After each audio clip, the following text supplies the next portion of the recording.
नमस्कार दोस्तों। तारीख है 3 दिसंबर 1971।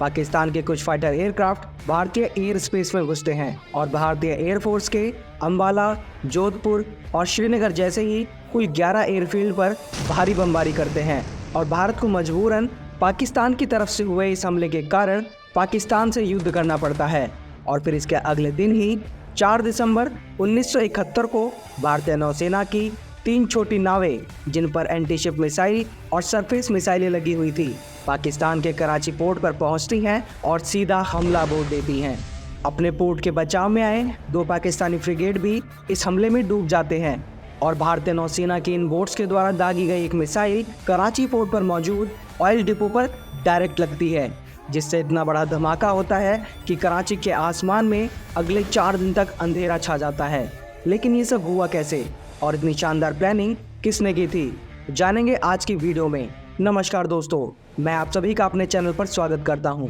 दोस्तों, आज की वीडियो में हम भारत पाकिस्तान के बीच हुए 1971 के युद्ध में भारतीय नौसेना द्वारा चलाए गए ऑपरेशन त्रिशूल के बारे में जानेंगे, जिसे ऑपरेशन ट्राइडेंट के नाम से भी जाना जाता है, जिसकी वजह से एशिया महाद्वीप में एक नए देश का जन्म होता है और जिसका नाम है बांग्लादेश। दोस्तों, भारत और पाकिस्तान दोनों ही देश कभी एक हुआ करते थे। 1947 में हुए बंटवारे के बाद भारत ने बंटवारे के दर्द को भुलाते हुए नई तरक्की की ओर कदम बढ़ाए, लेकिन वहीं पाकिस्तान ने अपनी गंदी नीयत के चलते भारत पर कई बार युद्ध को थोपा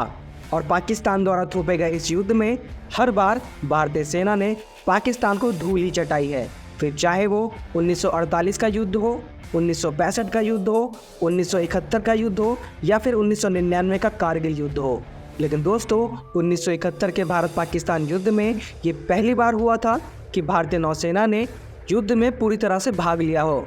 और भारतीय नौसेना ने अपनी बहादुरी को दिखाते हुए एक ही झटके में पूरी पाकिस्तानी सेना की कमर तोड़ दी थी।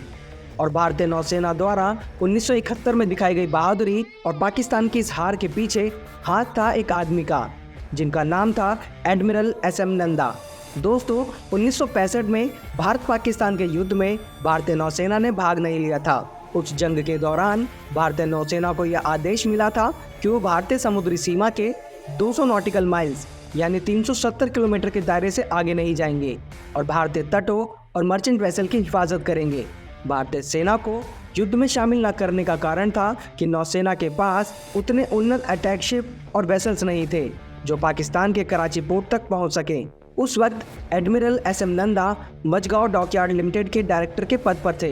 1965 के युद्ध को जीतने के बाद भारत को अपने नेवल बेड़े को और ज़्यादा मजबूत और एडवांस करने की ज़रूरत महसूस हुई, जिसके लिए भारत सरकार ने ब्रिटेन से मदद मांगी और ब्रिटेन मदद के लिए तैयार तो हुआ, लेकिन अपनी 20 साल पुरानी सेकेंड हैंड सबमरीन्स को देने के लिए, जिन्हें भारत ने लेने से मना कर दिया। और यहाँ से एंट्री होती है सोवियत संघ की, क्योंकि 1971 के युद्ध में भारतीय नौसेना ने जो बहादुरी दिखाई, उस बहादुरी को दिखाने के लिए जो ताकत भारत को चाहिए थी वो सोवियत संघ से मिली थी। सोवियत संघ ने भारत को अपनी 5 एडवांस पनडुब्बी के साथ साथ फ्रिगेट, लैंडिंग शिप्स और मिसाइल बोट्स भी दी। भारत के साथ इस डील को पूरा करने के लिए USSR के एडमिरल गोर्शकोव ने भारत का पूरा साथ दिया और अगले 3 साल में भारत को ये सभी हथियार देने का वादा भी कर दिया। लेकिन इसी बीच 1967 में इजराइल और अरब देशों के बीच जंग छिड़ गई, जिस वजह से इजिप्ट ने स्वेज नहर को बंद कर दिया और इन सबमरीन्स की डिलीवरी में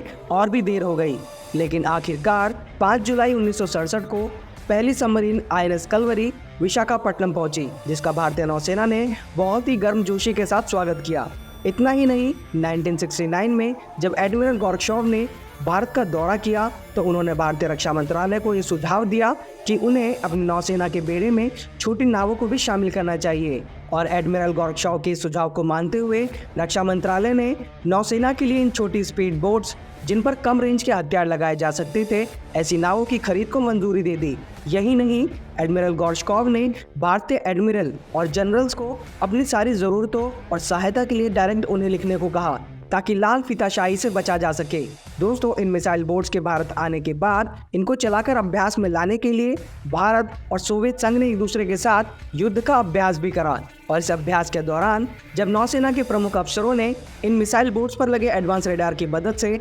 मिसाइलों को दुश्मन पर सटीक निशाना लगाते हुए देखा तो उनके मन में भी ये बात आई कि अब की बार अगर पाकिस्तान ने भारत पर हमला करने का सोचा तो वो भी इन नावों के जरिए उसे सबक ज़रूर सिखाएंगे। और दोस्तों, एडमिरल गोर्शकोव के सुझाव और इन मिसाइल बोट्स को भारतीय नौसेना के द्वारा इस्तेमाल करने का मौका भी भारत को आने वाले सालों में मिल गया। 1969 में ब्लिट्स नाम के एक अखबार को दिए गए एक इंटरव्यू में एडमिरल एस एम नंदा ने कहा कि मैं कराची को अपनी हथेली की तरह जानता हूँ, मौका मिले तो हम कराची बंदरगाह को आग लगा सकते हैं। उनके द्वारा एक अखबार में ऐसा इंटरव्यू देना बड़े रिस्क की बात थी और इस वजह से उनका प्रमोशन भी रुक सकता था। लेकिन आखिरकार एडमिरल एस एम नंदा को 1 मार्च 1970 को भारतीय नौसेना स्टाफ के 7वें प्रमुख के तौर पर नियुक्त कर दिया जाता है।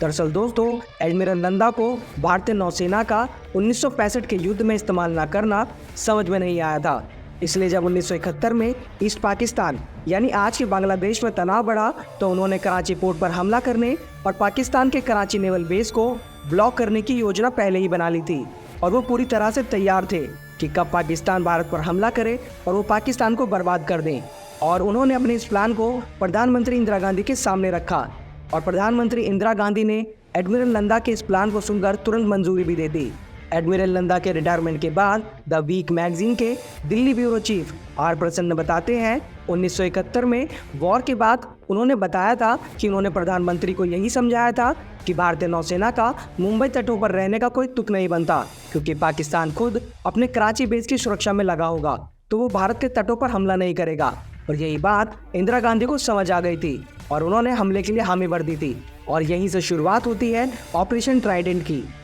दोस्तों, 3 दिसंबर 1971 में पाकिस्तान के तानाशाह याह्या खान के कहने पर पाकिस्तानी वायुसेना ने ऑपरेशन चंगेज़ खान चलाया, जिसके तहत भारत के अंबाला, श्रीनगर, जोधपुर और आगरा जैसे कई एयरफील्ड पर भारी बमबारी की जाती है। और इसके साथ ही पाकिस्तान की सेना भारत के लोंगेवाला पोस्ट पर भी भारी बमबारी करती है और इसी का बदला लेने के लिए भारतीय नौसेना 4 दिसंबर 1971 को ऑपरेशन ट्राइडेंट की शुरुआत करती है, जिसके तहत भारतीय नौसेना को ये काम मिला कि पाकिस्तान के 2 डिस्ट्रॉयर जहाज PNS खैबर और PNS शाहजहां को ठिकाने लगाएं। लेकिन ऐसा करना भारतीय नौसेना के लिए आसान नहीं था, क्योंकि पाकिस्तान के पास उस समय की सबसे एडवांस सबमरीन PNS गाजी थी, जिसके कार्ड भारत के पास भी नहीं थी। पाकिस्तान को यह सबमरीन अमेरिका ने लीज पर दी थी, लेकिन पाकिस्तान की सबमरीन PNS गाजी को भारतीय पनडुब्बियां 3 दिसंबर को ही विशाखापट्टनम के पास डुबो देती है। अब भारतीय नौसेना के जहाज़ों को काम मिलता है कि पाकिस्तान के इन दोनों डिस्ट्रॉयर जहाज़ों को डुबोना है। अब भारतीय नौसेना को पाकिस्तान के इन दोनों डिस्ट्रॉयर जहाज़ों को डुबोना था और पाकिस्तान का कराची बेस भारतीय जंगी जहाज़ों के निशाने पर होता। लेकिन ये इतना भी आसान नहीं होने वाला था। दरअसल दोस्तों, भारत ने सोवियत संघ से जो मिसाइल बोट खरीदी थी वो काफ़ी एडवांस हथियारों से लैस तो थी, लेकिन पाकिस्तान के कराची पोर्ट तक जाने के लिए काफ़ी छोटी थी और उनमें लगे इंजन इतने कैपेबल नहीं थे कि ये बोट उन इंजन के सहारे वहां तक जाकर हमला करके वापस आ सके। अब इस चुनौती से निपटने के लिए भारतीय नौसेना ने यह तरीका निकाला कि भारतीय नौसेना के बड़े बड़े जहाज़ इन छोटे मिसाइल बोटों को टो करके, यानी एक तरीके से आप कह सकते हैं कि इन बोटों को घसीटकर पाकिस्तान की सीमा के अंदर तक छोड़ कर आएंगे। दोस्तों, इस ऑपरेशन ट्राइडेंट में भारतीय नौसेना ने अपनी कुल 7 छोटी नावों का इस्तेमाल किया था, जिनके नाम थे INS निपट, INS निर्गट, INS वीर, INS विद्युत, INS विनाश, INS विजेता और INS निर्भीक। इनमें से INS निपट, INS निर्गट और INS वीर ने जब अपना कमाल दिखाना शुरू किया तो कराची पोर्ट पर ऐसी रोशनी हुई जिससे कराची पोर्ट 60 किलोमीटर दूर तक भी दिखाई दे रहा था और बाकी सभी बोट्स को कम्युनिकेशन और स्टैंड बाय पर रखा गया, जिससे उन्हें ज़रूरत पड़ने पर तीनों मेन बोट्स की मदद के लिए भेजा जा सके। इसलिए बाकी बोट्स को पाकिस्तान के पोर्ट और पाकिस्तानी डिस्ट्रॉयर्स की रेंज से दूर खड़े होने के ऑर्डर मिले थे। और फिर रात 10:15 पर PNS खैबर को तीनों भारतीय बोट्स का पता चल जाता है और इससे पहले कि PNS खैबर को कुछ समझ आता, INS निर्घट ने एक एंटी शिप मिसाइल को PNS खैबर पर दाग दिया और निर्घट का ये निशाना इतना सटीक था कि एक ही मिसाइल में PNS खैबर के बॉयलर रूम में आग लग जाती है। लेकिन फिर भी इस पाकिस्तानी जहाज़ ने बहादुरी दिखाते हुए भारतीय नौसेना के इन बोट्स पर हमला किया। लेकिन भारतीय नौसेना की ये बोट्स स्पीड बोट्स थी, जिस वजह से ये उस शिप के सारे हमलों से बचती हुई उस पर एक और मिसाइल से हमला कर देती हैं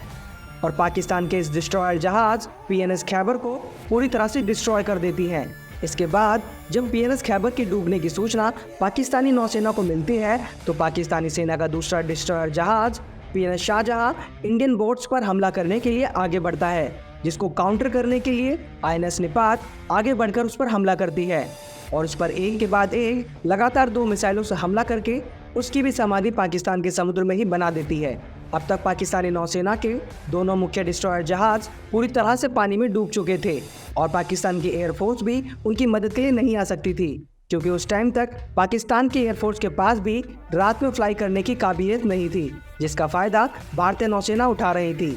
पाकिस्तान के दोनों डिस्ट्रॉयर जहाज़ों को डुबोने के बाद अब भारतीय बोट्स तेजी के साथ कराची नेवल बेस की ओर बढ़ रही थी। तभी इन बोट्स को अपने रडार पर एक मर्चेंट शिप दिखाई देती है और भारतीय सेना इस जहाज पर भी एक मिसाइल दे मारती है और उस जहाज की भी समुद्र में ही समाधि बना देती है। दोस्तों, भारतीय नौसेना द्वारा इस मर्चेंट शिप पर हमला करने के पीछे एक कारण था, क्योंकि भारतीय नौसेना को ऐसी जानकारी मिली थी कि इस मर्चेंट शिप के जरिए पाकिस्तान की मिलिट्री सप्लाईज जा रही हैं और फिर बाद में लंदन के रॉयल रजिस्टर ऑफ शिपिंग नाम की कंपनी जो समुद्र में जा रहे जहाज़ों का पूरा लेखा जोखा रखती है, वो भारतीय नौसेना की बात की पुष्टि भी करती है कि उस जहाज़ का नाम MV वीनस चैलेंजर था, जिसमें पाकिस्तान को अमेरिका द्वारा भेजी गई हथियारों की सप्लाई जा रही थी। अब भारतीय नौसेना के इन बोट्स को अपने रडार पर पाकिस्तान का कराची एयरबेस और पाकिस्तान का ऑयल डिपो दिखाई देने लगा था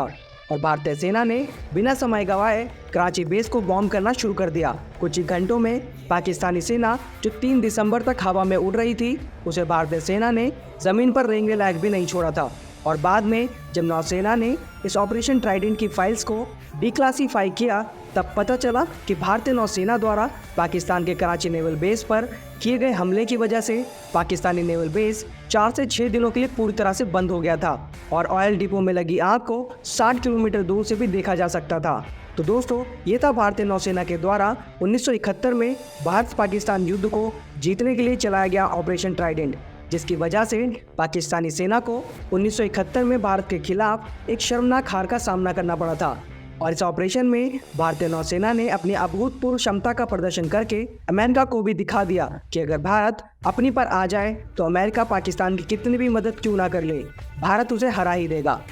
दोस्तों, आज की वीडियो में इतना ही। अगर आप इंडियन एयरफोर्स द्वारा कारगिल वॉर में इस्तेमाल किए गए दुनिया के सबसे तेज फाइटर जेट के बारे में जानना चाहते हैं तो स्क्रीन पर दिख रहे वीडियो पर क्लिक करके देख सकते हैं। दोस्तों, आपको ये वीडियो कैसी लगी हमें कमेंट करके ज़रूर बताइएगा। इसके अलावा आप किन टॉपिक्स पर वीडियो देखना पसंद करते हैं हमें कमेंट करके बता सकते हैं। वीडियो को अंत तक देखने के लिए आप सभी का बहुत बहुत धन्यवाद। जल्दी मिलते हैं नए वीडियो के साथ, तब तक के लिए जय हिंद, जय भारत।